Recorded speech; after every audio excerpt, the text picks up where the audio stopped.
Hey all, Ryan here from Planetary Lapidary, and welcome to another episode of Cutting Rocks, where I cut through rocks and fossils I find on the western shore of Lake Michigan, see what spills out. So today we're going to do these 6 fossils. So these are all ones that I've been just hesitating to cut because I don't know if I should cut them or not, but we're just pulling the trigger today.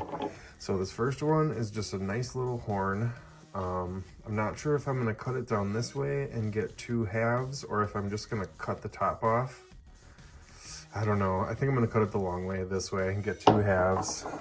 This one is just a cool piece of Syringipora on some host. So I want to go right down the middle of that one too and see what I'm left with.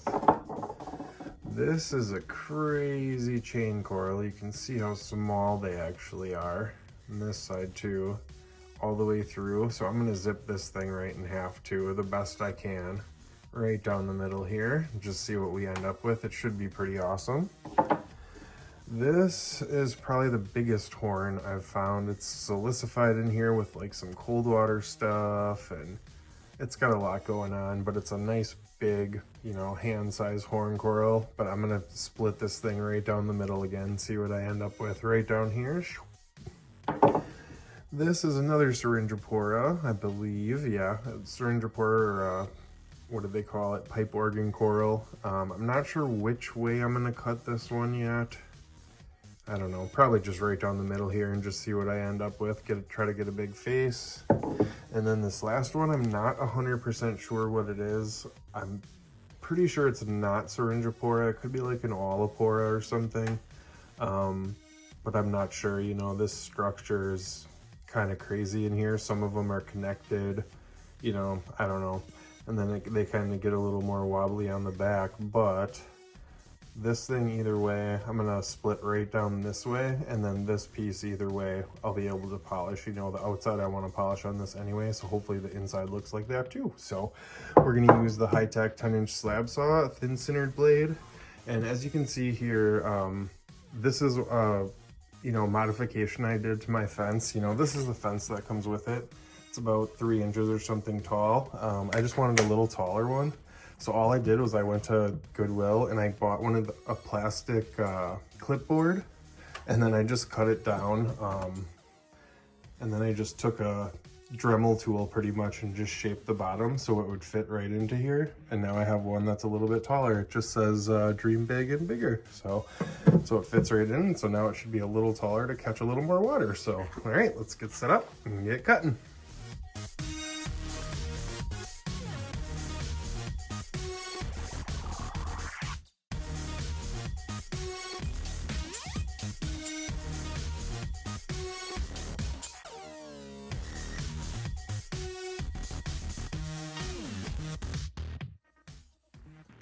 Okay, so through the first one, I decided to go the long way. It did chip off in the mudstone there, so hopefully I have the whole pattern here. Let's see. Oh yeah, that's really cool. Look at that.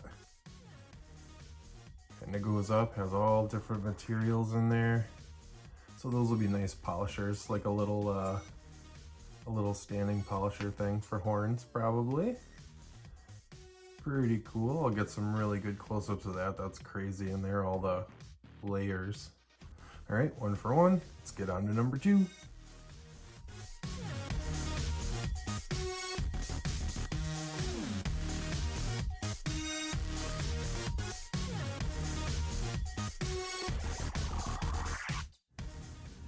All right, through number 2, I got right down the middle, right where I wanted. So what I'm hoping for is kind of just this landscape and then like some bubbles in the air, kind of. Yep, just like that. Nice little picture stones, got some Syringipora in there, something else in there too, a little pocket of something. So those will polish up really cool too, have that contrast of the mudstone and the lighter color. Really cool, 2 for 2. Number 3 on the way.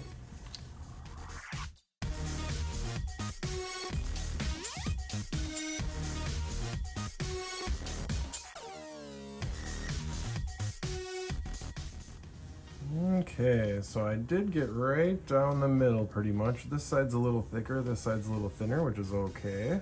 But hopefully it's just got some crazy tiny chains in there. Oh, look at that. They don't get much tighter than that, that's for sure. That black is probably from the table, but it'll have that contrast of that mudstone in there. Look at that, really cool. Doesn't even look like chain, they're so small.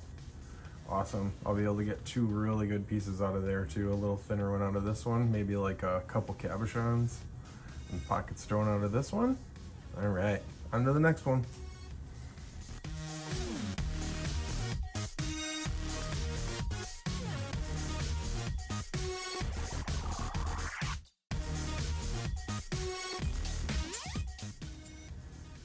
Okay, so I kind of did the same thing with that one. This was that second big horn. Left one thick, did one thin. Let's see if there's anything in there. Oh, look at that. Look at all that craziness going on. That's nuts. All the white streaks in there and some dark and some yellow. Really cool. So the same deal with these. Both of these pieces are gonna make really, really cool horn corals. All right, let's get on to that Syringipora.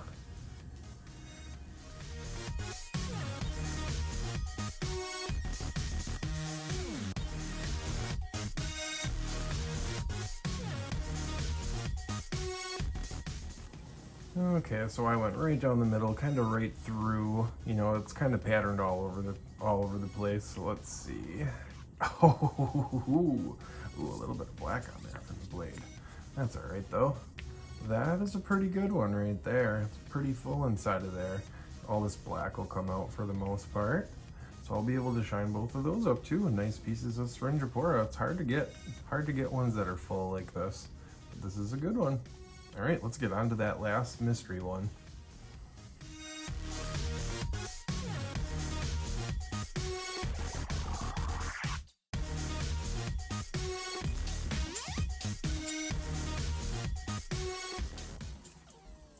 Okay, so last one, little chip out at the end, but I got right down the middle, so no matter what, this piece will be good right here. I'm just hoping the whole middle is on both sides.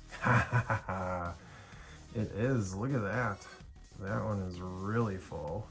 And this side is too, even though it kind of clears up on the back, so I'll be able to get 2 really good pieces out of those. Wow. So I would think 6 for 6 today for sure. I got some really good patterns out of them today, so. Alright, if you like this video, leave a like, hit subscribe if you haven't already. Stay tuned for some close-ups at the end, and we'll see you in the next one. Bye-bye.